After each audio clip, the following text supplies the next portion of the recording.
Bonjour et bienvenue dans les rendez-vous psycho pour une vidéo tout à fait spéciale en compagnie de Natacha Calestrémé, réalisatrice, journaliste, conférencière et auteure. Natacha Calestrémé, bonjour. Bonjour Émilie. Merci de nous faire le plaisir d'être avec nous. Vous êtes l'auteur de romans, bien sûr, mais aussi l'auteur de 2 best-sellers et d'un 3e en devenir. Pour citer ces derniers, La clé de votre énergie, Trouver ma place, Se donner toutes les chances. C'est un réel privilège de vous donner la parole pour comprendre votre parcours, vos recherches et la restitution de vos travaux autour notamment des 22 protocoles visant à nous libérer émotionnellement et à recouvrer notre potentiel énergétique. Un potentiel énergétique sensible à son environnement proche, mais pas que, et même loin de là, puisqu'il peut voyager dans le temps et à travers les générations. Un potentiel énergétique qui, quand il a été mis à mal, peut nous mettre face à de nombreuses épreuves, d'où la nécessité d'y accorder une attention toute particulière. Natacha Calestrémé, pour mieux comprendre pourquoi et comment l'énergie est clé, tout d'abord, c'est quoi l'énergie?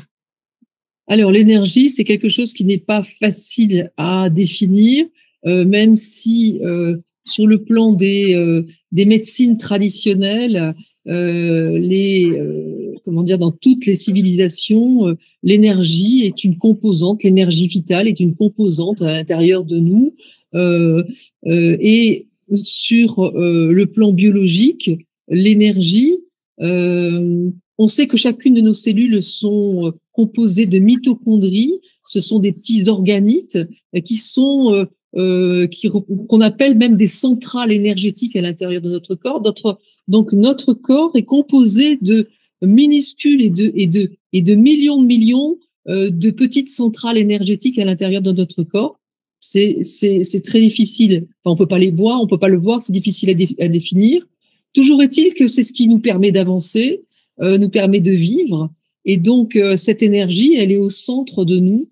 Et on s'aperçoit finalement de la présence de l'énergie lorsqu'elle est absente de nous. C'est assez bizarre. Mais tant qu'on a l'énergie, on se rend pas compte que finalement on a l'énergie. Et c'est quand elle vient à manquer que tout d'un coup on se dit, il me manque de l'énergie. Je me sens vide, quoi. Il me manque quelque chose. Absolument. Très bien. Alors, comprendre pour réparer, comment savoir si nous avons une perte d'énergie? Alors, justement, l'important, ça va être d'être attentif à son état. Si on se sent vidé, perdu, très souvent, la perte d'énergie montre qu'à l'intérieur de notre vie, de nos épreuves, les choses ne tournent pas rond. Je comprends pas, je n'arrive pas à prendre de décision, je n'arrive pas à lui tenir tête, je n'arrive pas à faire un choix dans mon travail. Et ça, eh bien finalement, ce serait potentiellement la preuve qu'il nous manque de l'énergie. Je vais me référer à ce que les chamans et les énergéticiens que j'ai approchés en tant que journaliste m'ont expliqué. C'est-à-dire que dès qu'on vit une épreuve, on perd de l'énergie. Et à force de vivre des épreuves et de perdre de l'énergie, il y a quelque chose qui manque à l'intérieur de nous. Et si vous voulez, je peux même partager avec vous la manière dont tout cela m'est apparu, en quelque sorte. Oui, ce serait intéressant, en effet. Alors, au départ, je travaille avec des documents en psychiatrie, des cours en psychotrauma, pour essayer de comprendre comment se passent les prises d'énergie, les prises de pouvoir, l'emprise. Et en parallèle, je travaille avec des chamans, des énergéticiens, en tout cas, je les interviewe. Et la chance que j'ai, finalement, c'est qu'en faisant ce travail en même temps, je vais me rendre compte qu'ils disent exactement la même chose, mais avec des mots différents. Il y a vraiment des similitudes, juste voilà, ils n'emploient pas les mêmes mots. Absolument. Par exemple, quand on vit une épreuve, quelque chose de difficile, ça peut être un deuil, un accident de voiture, un chômage, une rupture amoureuse. En tout cas, même une gifle quand on est enfant et qu'on n'a pas comment dire, la capacité à la fois d'avoir vu les choses, on a été surpris et de répliquer. Eh bien, sur le plan psychiatrique, c'est extrêmement bien connu et documenté il y a une étape de sidération où on est comme pétrifié, on ne sait pas finalement, on peut plus bouger, on peut plus rien faire. Il y a une deuxième étape qui est la dissociation, c'est-à-dire qu'on regarde la situation comme si on était extérieur à soi-même. Et une troisième étape, tout ça c'est immédiat, qui s'appelle la fuite mentale. Ces termes-là ont été employés par Marie-France Irigoyen, qui est psychiatre. Et du coup, la fuite mentale, elle nous empêche de réfléchir, elle nous empêche de réagir, elle nous empêche de dire non, elle nous empêche de dire stop. Il y a quelque chose qui fait que c'est pas qu'on ne veut pas réagir, c'est qu'on ne peut pas réagir. Et donc, cette fuite mentale, les énergéticiens l'appellent la perte d'âme. Bon, un bien grand mot finalement pour l'âme. Si on enlève les préceptes religieux, qu'est-ce que c'est? C'est le siège justement de notre énergie vitale. C'est ce qui nous aide à penser, c'est ce qui nous aide à être différents, c'est ce qui porte notre conscience, notre confiance en soi, notre estime de soi. Et cet événement vient de nous priver de notre confiance en soi, de notre estime de soi, et même notre façon de penser.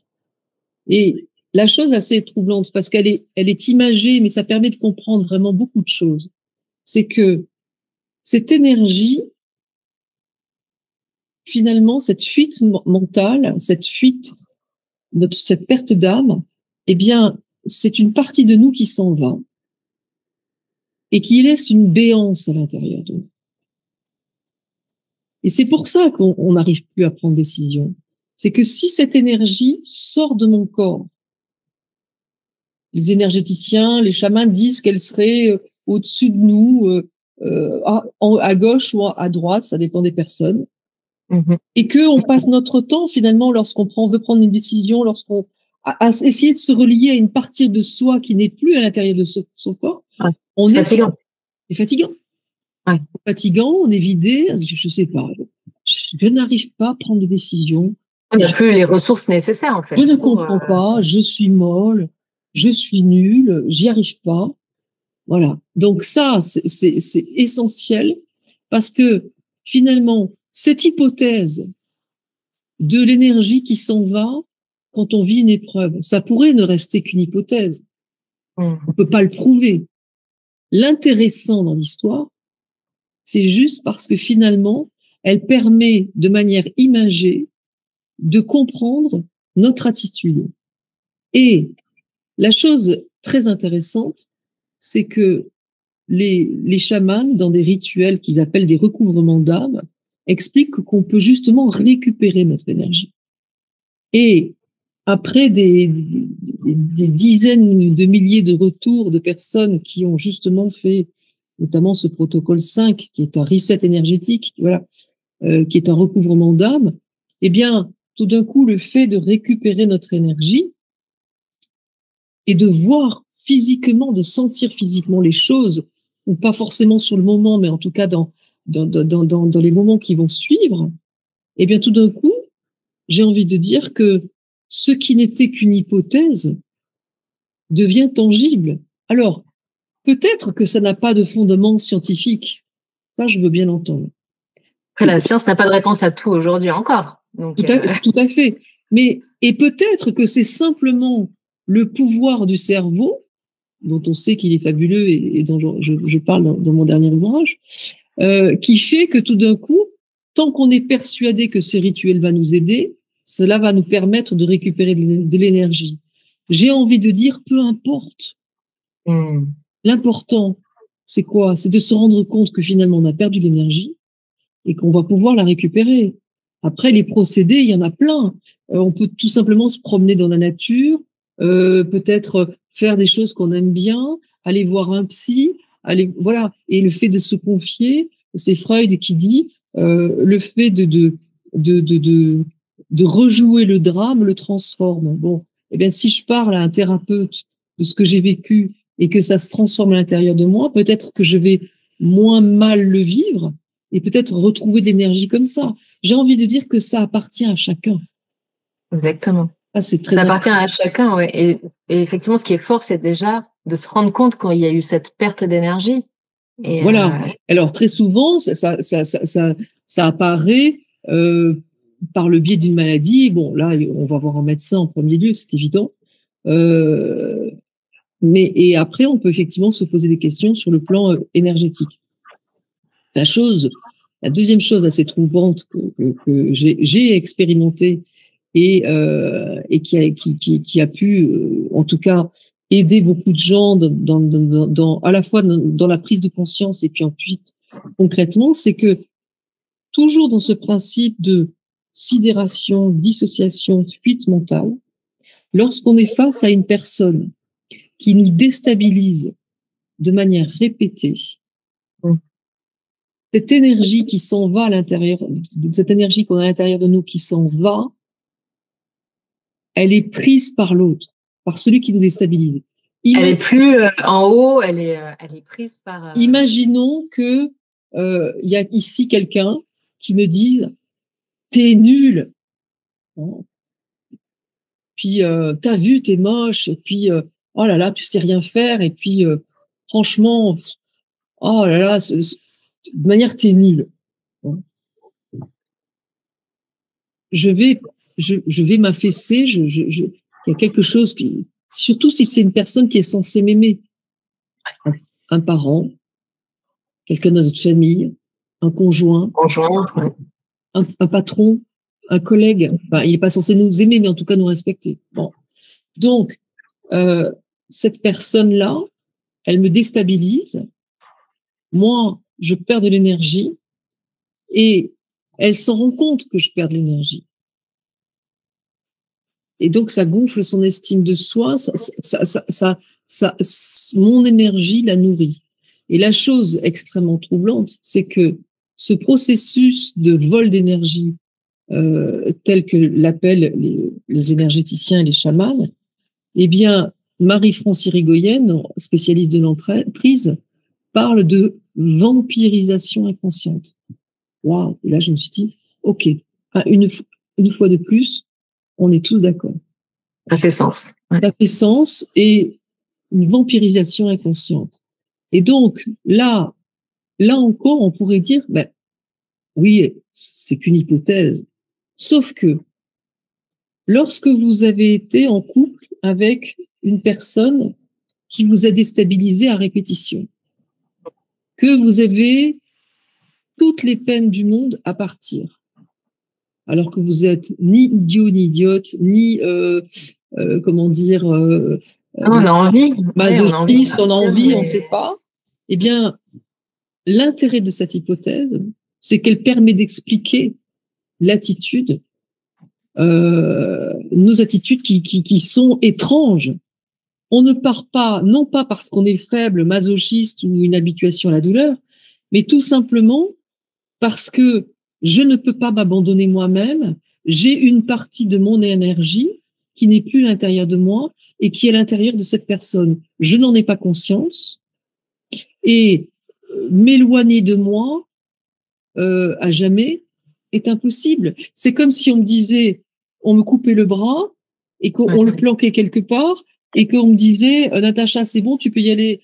Je vais peut-être partir, mais je vais revenir pour chercher ce qui m'appartient. Et donc, ça explique aussi pourquoi des personnes qui ont subi, par exemple, des violences sexuelles, physiques, morales, ont fait le plus gros, elles sont parties. Il aussi, hein, ça arrive chez les hommes. Hein. Et tout d'un coup, bah non, je pense à lui tous les jours, je reviens. Je pense chercher ce qui nous manque. Mais... Voilà. Et je pense pas à lui, c'est tous les jours, je pense à ma partie, à moi, qui est dans le corps de l'autre. Et moi, j'ai des personnes qui m'ont dit, mais je suis divorcée depuis 18 ans, est-ce que ça veut dire que je l'aime toujours? Je pense à lui tous les jours. Non. Vous êtes connecté avec votre partie qui vous appartient. Voilà. Et l'intérêt, c'est que là encore, ben, il existe, ça c'est la bonne nouvelle, un rituel, que moi j'ai appelé les protocoles. Donc là, c'est le protocole 6, qui permet, voilà, de récupérer l'énergie qu'on nous a volée. Et c'est une forme de troc. Je récupère l'énergie que tu m'as prise, je fais en sorte que tu récupères l'énergie que d'autres t'ont prise. Et j'ai beaucoup de personnes qui me disent, mais moi, j'ai pas du tout envie de faire en sorte qu'ils récupèrent l'énergie que j'ai prise. Et je leur dis, mais c'est la condition indispensable pour que vous puissiez récupérer l'énergie. Comme ça, ils ne perdent rien et c'est vous et les choses se font en bon équilibre. Donc on le fait pas pour aider l'autre, on le fait pour s'aider soi. Voilà. Et c'est important de préciser ça, je trouve, ouais, pour donner encore plus de force et de courage à ces personnes-là d'appliquer ce protocole. Ouais. C'est essentiel. Et combien de personnes qui m'ont dit j'ai fait ce protocole 6 avec mon conjoint ou ma compagne et soudain j'ai trouvé la force de partir. Parce que j'allais vous demander, on peut le faire quand on est encore sous le même toit que la personne. Bien sûr. Et à faire et à refaire. Avec des personnes qui nous ont déstabilisés à répétition. Moi, ça m'est arrivé dans ma vie. Je me suis peut-être 14 fois en 3 ans. Vous voyez, l'important est de quand on fait un rituel énergétique de cet ordre-là, c'est comme si on invoquait le plus grand guérisseur sur terre. C'est-à-dire qu'on se, comment dire, on se fait du bien à soi-même, on prend soin de soi, et donc on va pas aller voir un thérapeute tous les jours. Donc, ce qui est important, c'est que quand on fait des protocoles comme ça, des resets énergétiques, on va faire, par exemple, imaginons aujourd'hui, je vais du temps pour moi, je vais faire un protocole, par exemple, avec mon père, ensuite avec ma mère, et puis ensuite avec un tel qui m'a pris de l'énergie. Si au bout après l'avoir fait avec nos parents, nous ont pris l'énergie, comme nous, on a pris l'énergie à nos enfants, ça, c'est banal. Dès qu'on est fatigué, dès qu'on est en souffrance, on prend l'énergie à nos proches. C'est extrêmement banal. Donc ça, il faut pas culpabiliser. Il y a même une petite phrase à l'intérieur, si malgré moi, j'ai pris l'énergie à mes enfants, je la leur rends, etc. Donc, ça permet vraiment de replacer cette énergie partout. Et donc, on va être attentif à à nos sensations. Je fais un premier reset énergétique. Comment je me sens? Est-ce que je suis fatiguée? Oui, j'arrête. Et j'en referai dans 15 jours, 3 semaines, 1 mois, 6 mois, ça me regarde. Je suis pas fatiguée, je continue avec une deuxième personne. Et on se repose les mêmes questions. Et pour la première fois, il faut pas dépasser 3 personnes. Ça suffit largement. Après, sinon, on est trop fatigué. Ah oui, mais j'en ai 12 à faire. Mais on prend notre temps. On prend notre temps parce que sinon, c'est comme si on faisait rien. C'est comme si on mangeait. À force, on est crevé parce qu'on a trop mangé. Bon, et il faut être attentif aux sensations qui viennent. Si en faisant le rituel, on a une tristesse, la tristesse, c'est comme des retrouvailles. C'est finalement la tristesse, c'est de se dire, vous savez, quand on n'a pas vu quelqu'un depuis très longtemps, waouh, on ouvre les bras en grand, oh, tu m'as tellement manqué. Et donc c'est ça, en fait, cette sensation de tristesse, c'est une sensation de retrouvailles, de parties qui nous manquent parfois depuis toujours. Mais on s'en était pas rendu compte. Et là, on se rend compte, c'est de l'émotion de ces retrouvailles, en fait. Exactement. On a pu vivre quelque chose à 1 an, à 2 ans, dont on se rappelle même plus, qui nous a fait perdre de l'énergie. Donc, il y a parfois 30 ans, 40 ans qu'on a perdu ces parties d'énergie. Voilà. Il peut y avoir de la colère. Ben, ça prouve que du coup, on va pouvoir faire des rituels, mais je crois qu'on va en parler sur le plan émotionnel. Voilà, des choses sur ces parties-là. Oui, non, c'est passionnant. Donc, effectivement, il y a la perte d'énergie, il y a le vol d'énergie dont on vient de parler. Vous parlez aussi justement de la mémoire transgénérationnelle. Ça, c'est encore autre chose. Est-ce que vous pouvez nous en parler un petit peu? Tout à fait. Expliquer. Alors, c'est un peu mes 2 piliers, en effet. C'est-à-dire qu'il y a un premier pilier qui est autour de l'énergie, cette énergie vitale que l'on perd dès que l'on vit une épreuve et dès qu'on est déstabilisé. Et puis, il y a une autre partie qui a été, j'ai découverte chaque fois à travers ma propre expérience, le fait que quand finalement on vit quelque chose où on sent un blocage dans notre vie sentimentale, dans notre vie professionnelle, dans notre vie familiale, avec nos enfants ou avec nos parents, eh bien, cela peut venir de notre enfance, 0-8 ans, on a vécu des épreuves et chaque chaque épreuve qu'on a vécue de 0 à 8 ans est comme un séisme émotionnel. Et un séisme, vous savez, c'est comme un tsunami. Après, il y a des petites vagues qu'on appelle des répliques. Et si, par exemple, dans ma petite enfance, j'ai vécu un sentiment d'abandon ou de rejet, et que comment dire, je suis un peu perdue, j'ai pas su régler, bien sûr, entre 0 et 8 ans, et que plus tard, je rencontre dans ma situation amoureuse que des personnes qui m'abandonnent ou qui me rejettent, ou qui, dans mon métier, je commence un boulot et puis je me sens abandonnée, rejetée. Bon, on se dit, mais c'est pas possible toute ma vie. Voilà. C'est tout simplement parce que la vie ensuite nous fait revivre, c'est les petites répliques de ce séisme émotionnel qui n'est pas réglé. C'est Jung qui dit, tant que je n'ai pas compris le message de l'épreuve, elle se reproduit. Donc l'intérêt, c'est de finalement faire un arrêt sur image sur ce qu'on vit et de se dire comment je le vis. On va demander par exemple aux auditeurs de se dire, tiens, je vis quelque chose que j'aimerais améliorer. On peut fermer les yeux et puis se dire, mais finalement, est-ce que je le vis comme une trahison? Est-ce que je le vis comme un rejet?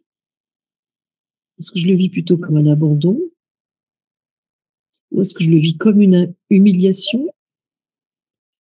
Plutôt une injustice? Oh non, je le vis avec de la colère. Non, je le vis avec de la tristesse. Je le vis avec de la culpabilité. Non, non, je le vis avec beaucoup de peur. Et donc, la manière dont on le vit, ça peut montrer qu'effectivement, on a vécu des choses sur le plan de notre enfance qui n'ont pas été résolues.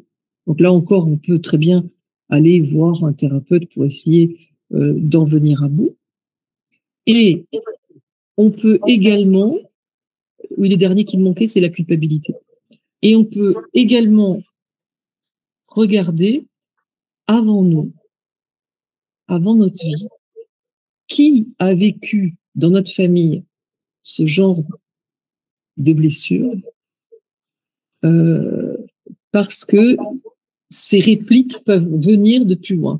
Et ça, cette idée-là, moi, je l'ai expérimenté. Toutes les personnes, médecins y compris, thérapeutes, psychiatres, qui se sont penchés sur la question, disent, oui, on ne peut pas nier qu'à partir du moment où on regarde les épreuves de nos parents, de nos oncles et tantes, de nos grands-parents, on voit des choses qui reviennent comme des fidélités inconscientes. Et j'ai depuis, pour le livre On se donnait toutes les chances, étudié les travaux de Anne Ancelin-Schutzenberger, qui était une grande psychothérapeute française de renommée internationale, qui a fait tout un travail sur justement le côté transgénérationnel et qui a fait 20 ans d'études cliniques sur la question, et qui a montré que finalement, il y avait ce qu'elle appelle des fidélités inconscientes, voilà, entre notre famille et nous. Alors, la chose importante, ce n'est pas parce que notre famille a vécu des épreuves, on va forcément les vivre. Ça, on s'enlève ça de l'esprit. Oh, ma grand-mère a été violée, donc ça veut dire que je... Pas du tout. Mon grand-père a fait faillite, ah ben donc je vais faire faillite. Pas du tout. Ça, on s'enlève ça de la tête. On part de soi. Toujours. On part pas du parent, il a vécu ci, il a vécu ça, donc moi je vais vivre ça. Pas du tout. Et d'ailleurs, si nous on connaît une situation, et là peut-être effectivement de remonter. Voilà. Donc je regarde une situation, ah ben je tombe jamais sur des mecs sympas. Ben on regarde, est-ce que ma mère aurait préféré être seule? Est-ce que mon père a trompé ma mère? Est-ce que ma grand-mère finalement était toute seule et que son mari est parti à la guerre, elle l'a plus jamais revu, elle s'est toujours ressentie isolée. On regarde les similitudes et si on n'a pas, on se fie aux émotions dont j'ai parlé tout à l'heure. Tristesse, peur, colère, culpabilité, humiliation, trahison. Et on cherche de notre point de vue Elle a vécu ça. Moi, j'aurais été à sa place, je l'aurais vécu comme de l'humiliation. Ok, j'ai l'humiliation aussi. Et puis, on va faire, là, cette fois-ci, c'est un protocole 7 avec la personne pour se libérer émotionnellement de ces fardeaux, finalement, qui appartiennent à la personne. Après, il y a des choses qui, sur le plan psychologique, deviennent du psychosomatique et que le pouvoir du cerveau étant tel que ça vaut la peine de se donner de nouvelles chances, en plus de la médecine classique et conventionnelle qui n'est pas une option, de trouver d'autres moyens finalement de se libérer. Mais c'est en complément. Et oui, voilà, de mettre le corps dans de bonnes conditions. Lui donner les ressources nécessaires pour l'aider à combattre le mal qu'il... Tout à fait. C'est Patrice Queneau, qui est médecin, professeur de médecine et doyen à la faculté de Saint-Étienne, qui dit « Il n'y a pas pire maladie que celle à laquelle on ne peut pas donner de sens ». Si on va voir le corps médical et qu'on fait tout ce qu'il faut, mais qu'en plus, on peut tout d'un coup relier je vais donner des exemples, notre mal au dos avec un sentiment que on en a plein le dos de faire quantité de choses pour tout le monde et que on n'en reçoit pas les bénéfices. Si tout d'un coup on réalise que peut-être nos migraines sont en lien avec des peurs qui sont peut-être héritées de notre mère qui avait peur de un tel ou d'une grand-mère qui avait peur de mourir pendant la guerre, qui elle-même avait d'ailleurs des migraines. Tout d'un coup, le médicament qu'on nous a donné va faire plus d'effet et peut-être que cela va donner un prisme à notre maladie qui va faire qu'on va s'en libérer. Toujours Patrice Queneau, il donne un exemple d'une femme qui elle reçoit un colis très lourd et le camionneur fait tomber le colis sur son pied et broie son pied complètement. L'exemple est dans le livre Se donner toutes les chances. Bon. Et les antalgiques ne font pas d'effet. Elle va voir son médecin, et donc Patrice Queneau, et il fait la recherche des antécédents, ce qu'on appelle l'anamnèse, et il comprend que cette femme a été violée par son père qui était camionneur. Tout d'un coup, le lien se fait entre le colis qui tombe sur mon pied à cause d'un camionneur et mon père qui m'a tellement fait souffrir parce qu'il m'a violée parce que il était camionneur. Bon. Et tout d'un coup, la vie finalement lui montre un sens que peut-être il y a quelque chose de son enfance qu'elle n'a pas encore réglé, elle s'en est pas libérée émotionnellement. Et peut-être que c'est le bon moment pour elle.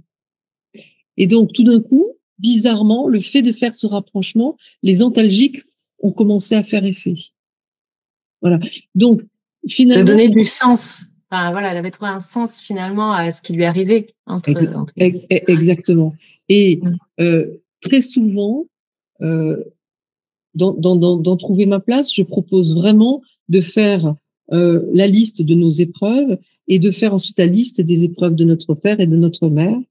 Et le nombre de personnes qui m'ont dit « Oh, en rentrant, je me souviens d'ailleurs d'un journaliste qui me dit « C'est fou, je n'avais jamais fait attention que j'ai exactement les mêmes problèmes amoureux que ma mère avait. » Je commence un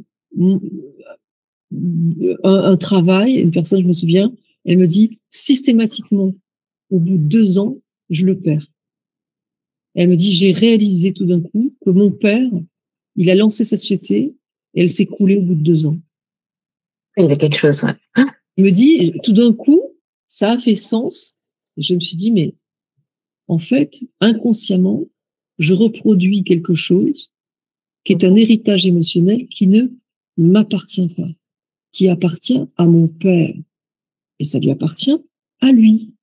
Et moi, je peux m'en libérer. Oui, c'est ça aussi la force justement qu'on a, c'est de pouvoir se libérer de tout ça.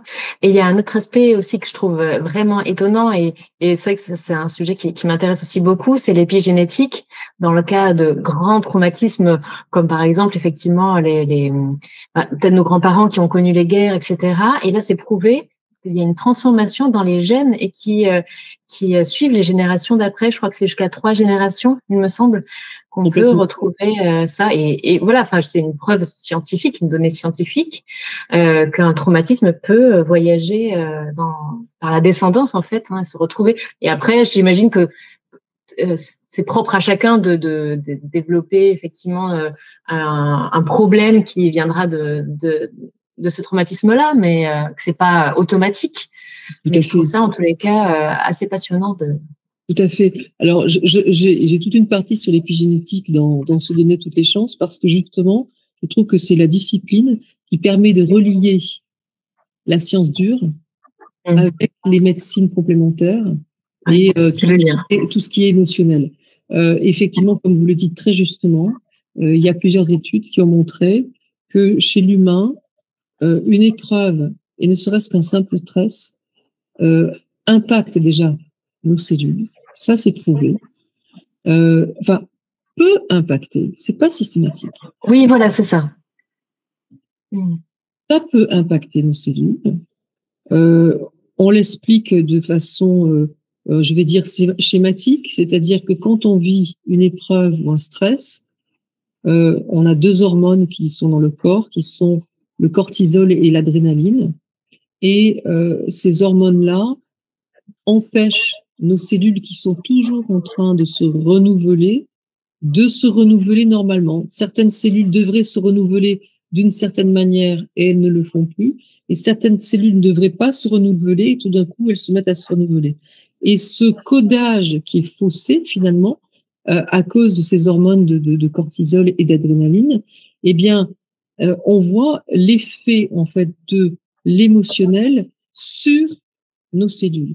Alors, c'est potentiel, ce n'est pas systématique. Et effectivement, ce qui a été prouvé, c'est que chez l'homme, et en tout cas chez le mammifère, cela peut se faire donc chez notre descendance, donc le parent, son enfant et son petit-enfant, 3 générations. Sur le plan du RAD de laboratoire, on l'a vu, c'est sur 5 générations, ça a été prouvé. Et en plus, en écartant, en faisant des croisements pour sortir comment dire, le comportement défaillant du parent, parce que on sait que donc quand des personnes ont vécu une famine, ça peut créer des maladies cardiovasculaires, des diabètes ou de l'obésité, et que souvent dans la descendance, on observe les mêmes maladies. Mais ça peut venir du comportement. Si on a manqué de nourriture, on peut avoir un comportement compulsif au niveau de la nourriture qui va impacter nos enfants. Et donc là, ce n'est pas prouvé sur le plan cellulaire, mais sur le plan du comportement. Mais sur le plan des animaux, c'est prouvé sur le plan cellulaire. Et donc, ce qui est assez phénoménal, c'est de se dire que non seulement ça peut impacter nos cellules, ça peut impacter notre descendance, mais ce qui est génial, c'est que c'est réversible. Et ça aussi, c'est prouvé. C'est-à-dire que toutes les cellules qui n'ont pas reçu le bon codage, eh bien, elles peuvent à nouveau recevoir un bon codage à partir du moment où on sort du stress. Et c'est là où la recherche de sens, elle est essentielle. C'est-à-dire que si tout d'un coup, on se dit, je suis malade, je vais mal, je vais pas bien et je peux rien faire et je me sens handicapée et on broie du noir, on est stressé et donc ça impacte nos cellules de manière négative. Si par contre, et ça c'est tout le chemin que je propose dans Se donner toutes les chances, si tout d'un coup, par contre, je prends du recul sur les choses, je comprends que toute situation est réversible, qu'il y a des choses qui sont héritées et qui m'appartiennent pas et dont je peux me libérer, ou que la maladie est peut-être le moyen finalement de donner du sens à quelque chose dont je n'avais pas conscience et dont je peux me libérer. Une épreuve ancienne qui me pèse et que je peux évacuer aujourd'hui. Eh bien, tout d'un coup, on se réfère à notre pouvoir de nous focaliser sur nos parties saines, sur quelque chose, sur un avenir où finalement je m'imagine libérée. Et ça, instantanément, ça fait baisser le stress. Et quand le stress baisse, ben, du coup, nos cellules refonctionnent normalement. Donc, trouver un sens à la maladie, c'est quelque chose qui, en plus du médicament et du soin du médecin, va favoriser les facteurs, voilà, de grande santé pour se relier à quelque chose qui nous donne de l'espoir. Avec ça, je vais m'en sortir. Avec ça, je vais y arriver. Et c'est le professeur Osterman qui dit, dans Se donner toutes les chances, donc professeur de médecine, qui dit: imaginons que pendant la nuit, un guérisseur céleste soit venu chez vous et vous ait guéri complètement. À quoi vous allez vous rendre compte que vous êtes guéri?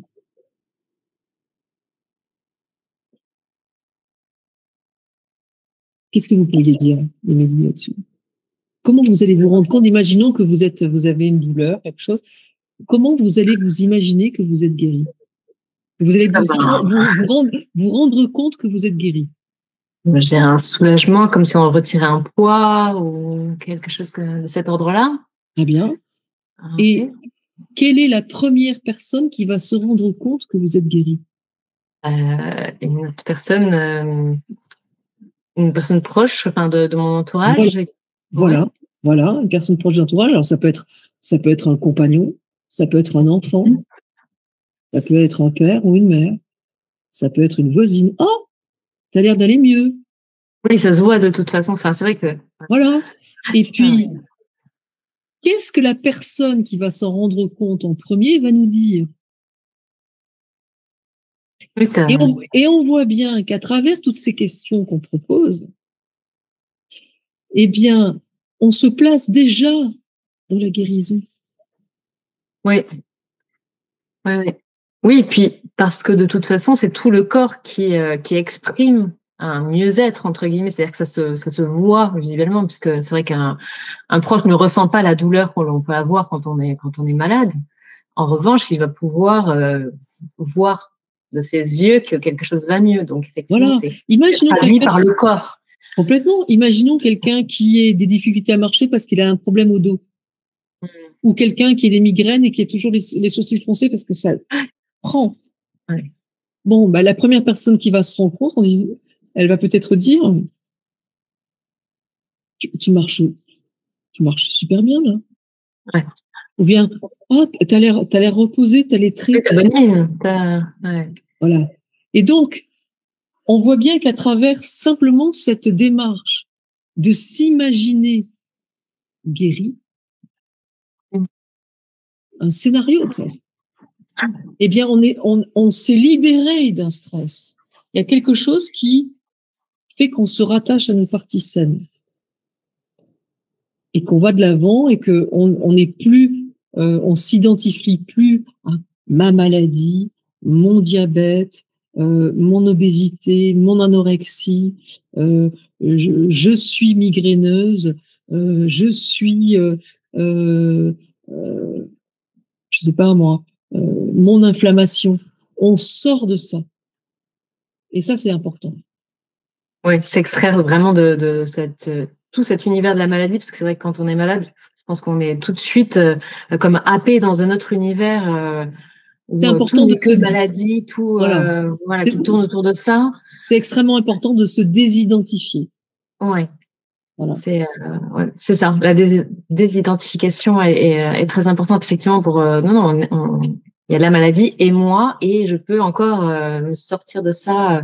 Oui, ça doit forcément favoriser énormément. Voilà. C'est le docteur Janssen qui prend un exemple en disant, imaginons quelqu'un qui a un diabète, bon, qui va voir son médecin et qui a un traitement pour le diabète, bon, et que la situation, elle est équilibrée, stable. Comme la maladie, c'est une tentative du corps de retrouver un équilibre, pour retrouver un équilibre dans une situation perturbée, eh bien, finalement, si la situation, elle est à nouveau équilibrée, que je suis stable, eh bien, certes, j'ai un diabète, mais je ne suis plus malade dans le sens où mon corps a besoin de rééquilibrer quelque chose. La situation, elle est équilibrée. Et le fait de se dire, ah ben oui, je suis dans une situation où finalement qui n'a pas besoin d'être équilibrée puisque je suis dans une situation stable, et ben tout d'un coup on se place dans une situation où on n'est plus malade, mais on est finalement dans une bonne santé. Et ça, ce que dit le docteur Janssen, je trouve ça extrêmement intéressant de se dire que finalement, quand la situation elle est stabilisée, eh bien, on va bien. Très important de revenir sur ce point-là, et de constater effectivement la force que nous avons en nous dès lors qu'on en a conscience. Est-ce qu'on peut revoir juste les grands principes justement pour comment dire, pour récupérer l'énergie, pour se délester émotionnellement de ce qui nous chagrine? Quels sont les grands principes, juste en quelques mots? Alors, ce qui est important. Sans revenir sur tous les protocoles, hein, bien oui, évidemment. Oui, d'accord. Tous les lecteurs vers votre ouvrage, mais sur quel principe cela fonctionne en fait? L'important, c'est l'énergie qu'on va mettre dans notre envie d'aller mieux. Parce que parfois, d'ailleurs, on n'a pas envie forcément d'aller mieux, parce qu'on trouve un intérêt, parce que tout d'un coup, quand on est malade, eh bien, il y a des personnes qui prennent soin de soi, on peut ne pas aller travailler, etc. Donc, c'est important, et d'ailleurs, ça fait partie des questions. Est-ce que j'ai vraiment envie de changer de situation, ou est-ce que j'y trouve un intérêt? Donc, la première chose, c'est l'énergie qu'on va mettre à sortir de la situation. Et dans le prolongement, l'intention qu'on va mettre pour justement aller mieux. Dans la mesure où le fait de parler à voix haute et de se dire que on refuse de porter une situation, une épreuve, un problème de santé, que ça appartient à tel. Moi, je suis différente, c'est terminé. Voilà. Eh bien, l'intention qu'on va y mettre, eh bien, c'est finalement ça qui va faire toute la différence. Parce que si je dis, j'ai envie d'aller mieux, que c'est la même chose que j'ai envie d'aller mieux. C'est pour ça qu'il faut le message à l'univers et à soi-même n'est pas le même. C'est important qu'il faut dire les choses en fait à voix haute et en y mettant l'intention, parce que finalement c'est l'énergie que l'on va déployer pour dire les choses qui va finalement impacter notre propre énergie, toute cette énergie qui est à l'intérieur de toutes les mitochondries qui composent notre corps. Et donc, c'est pour ça que tout à l'heure, je disais, c'est comme si on était notre plus grand guérisseur. C'est qu'en fait, on travaille sur notre propre énergie. Après, comment ça se passe précisément?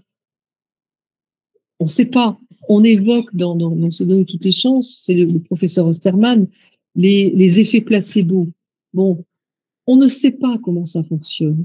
Mais toujours est-il que, à partir du moment où on est convaincu que notre thérapeute ou le médecin nous donne un bon médicament et qu'il va trouver la solution, que notre médecin ou notre thérapeute est convaincu que nous avons les ressources pour nous en sortir, et que ensemble, ce qu'on appelle l'alliance thérapeutique, eh bien, on va mettre toute notre énergie pour choisir le bon traitement et que j'accepte en tant que patient, eh bien, ça, il se passe un phénomène qui est assez incroyable et qu'on n'explique pas.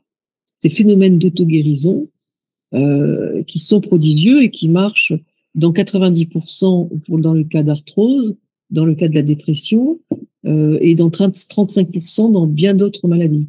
Et ça a été mis en avant lorsque Beecher, un anesthésiste sur le front italien, n'a plus de morphine et les combattants arrivent en masse et il leur met une solution saline, donc sans effet thérapeutique, à l'intérieur du corps en leur disant c'est une très grosse dose de morphine que je vous donne. C'est totalement faux. Et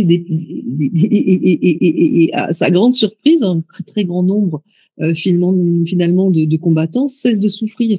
Simplement grâce à persuasion. Voilà, c'est ce qu'on appelle la croyance d'attente. On est convaincu que ça va nous aider. Donc, ce pouvoir du cerveau il est essentiel. On ne sait pas comment ça marche, mais il marche. Et donc, à travers les rituels que je propose, on ne sait pas vraiment non plus comment ça marche. Mais si on est convaincu et qu'on y met beaucoup d'intention, on se donne beaucoup plus de chances que ça marche. Que j'allais vous dire, tout le titre de votre prochain ouvrage. Donc, il est donc tout à fait possible de se délester émotionnellement et d'opérer un reset énergétique pour initier un nouveau départ. Vous venez de l'expliquer. Vous l'aurez compris, donc l'énergie, c'est la clé. Et la clé de votre énergie est dans le livre de Natacha Calès-Trémé. Merci pour tous ces précieux partages. Avec votre dernier livre, donc Se donner toutes les chances, on peut parler de suite logique, on le disait à vos 2 précédents ouvrages. Vous évoquez donc vraiment ce lien entre la maladie corporelle et les émotions. Vous expliquez comment notre propre rôle est essentiel. On vient d'en parler. En quelques mots, quand même, pour parler de cet ouvrage, je dis, voilà, qui sera très prochainement un best-seller, c'est à n'en pas douter. Quels sont les grands chapitres que vous évoquez et qu'avez-vous cherché à transmettre aux lecteurs? Voilà, vraiment toujours cette, j'imagine de transmettre cette notion que on a quand même beaucoup de clés en nous, de force en nous, si on en a conscience pour voilà, s'aider dans des moments difficiles. En fait, si vous voulez, dans ce livre, on a une première partie qui permet en fait de comprendre la différence entre la souffrance et la douleur, entre le j'ai mal et le je vais mal, entre la douleur aiguë et la douleur chronique, la douleur aiguë qui amène vers l'extérieur pour trouver une solution et la douleur chronique qui ramène vers soi, vers un repli et parfois une forme de dépression. Donc, la première partie, elle propose en fait de reprendre confiance en comprenant tout ce qui se passe, voilà, autour de la maladie, sur le plan psychologique, sur le plan de nos émotions. Donc ça, c'est vraiment la première partie.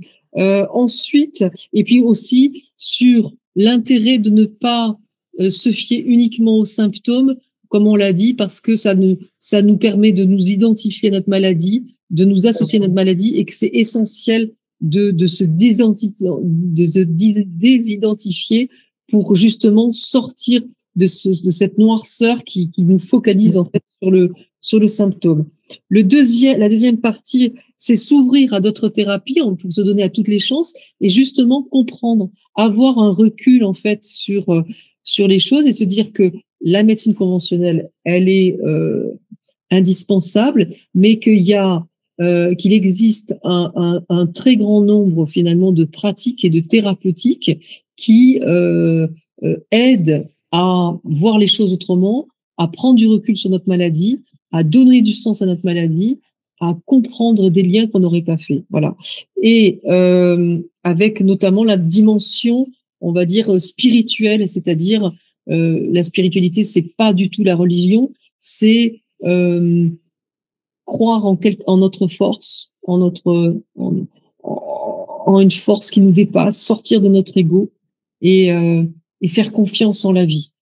Et la dernière partie, qui est notre propre rôle dans la guérison, l'importance du patient dans la thérapie, et notamment comment faire pour agir pour notre bien, comment faire pour aider nos cellules à se renouveler dans le bon sens, avec notamment des conseils pour diminuer le stress, pour avoir des aliments qui aident justement à ce renouvellement en fait des cellules et cette réversibilité des choses.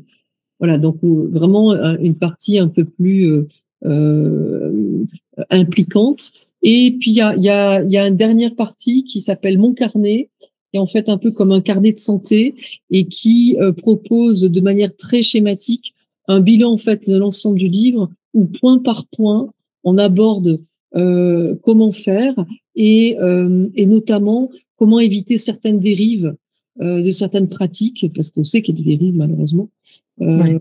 Voilà, comment être vigilant, comment se fier voilà au bouche à oreille, comment se fier à ses propres ressentis aussi pour se dire voilà, pour se donner vraiment toutes les chances d'aller dans les bonnes directions. Très bien, donc Se donner toutes les chances, c'est un ouvrage qui vise à réconcilier les médecines conventionnelles et non conventionnelles, Et tout ça dans un seul but, le bénéfice du patient. J'ai envie de dire que c'est là quand même le plus important. Donc, il faut vraiment se fermer à rien, notamment quand on rencontre ces périodes compliquées. Merci beaucoup, Natacha Calestrémé, pour votre bienveillance, temps et générosité. C'est un plaisir de passer ce moment avec vous. Je rappelle que l'ensemble de vos ouvrages sont disponibles aux éditions Albin Michel. Je vous laisse peut-être un mot de la fin à adresser aux éditeurs avec qui nous partageons ce moment. Merci déjà, Émilie, de m'avoir invitée. J'étais ravie de cet échange et j'ai envie de vous dire que quelle que soit l'épreuve que vous vivez, qu'elle soit une épreuve de vie, une épreuve de santé, considérez que il y a un message à l'intérieur qui est certes pas facile à comprendre, mais qu'il existe, que les thérapeutes sont là pour ça et qu'il y a des livres aussi pour ça, pour essayer de comprendre. En tout cas, tout ça vous appartient, mais que c'est un cadeau mal emballé pour vous aider à vous libérer peut-être de quelque chose qui vous pèse et retrouver votre entièreté, votre énergie. Et ayez confiance en vous, faites-vous confiance. Et si c'est pas le bon moment pour vous, vous le saurez. Si c'est le bon moment pour vous, vous le saurez aussi. Ne laissez personne décider à votre place.